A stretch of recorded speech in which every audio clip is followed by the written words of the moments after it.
Oh, what's up, guys? My dear audience, it is me, Jit Burma, right now.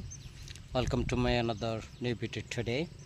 So, everybody, you can see that this is our field attack and this grass.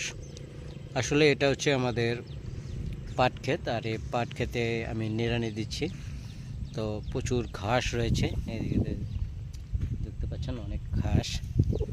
দেন আমি চিন্তা করলাম যে আমরা যখন কোনো ভালো কিছু ফসল ফলাতে যাই তখন অনেক আগাছা জন্মায়, আর এই আগাছাগুলো তুলে ফেলতে হয়।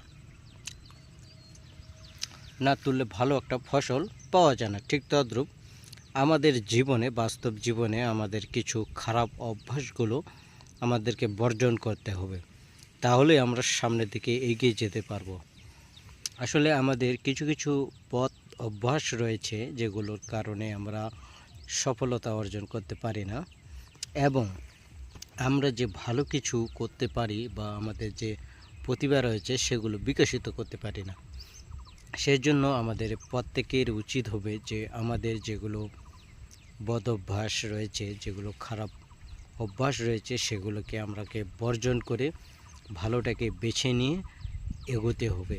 তাহলেই সম্ভব জীবনে কিছু প্রতিষ্ঠিত হওয়া বা কিছু করা। সো মাই ডিয়ার অডিয়েন্স, অবশ্যই আপনারা যারা ইংরেজি শিখতে চাচ্ছেন বা ভালো একটা কন্টেন্ট ক্রিয়েটর হতে চাচ্ছেন, তো অবশ্যই লেগে পড়ুন। সফলতা নিশ্চয়ই একদিন ধরা দেবে। ধন্যবাদ সবাইকে।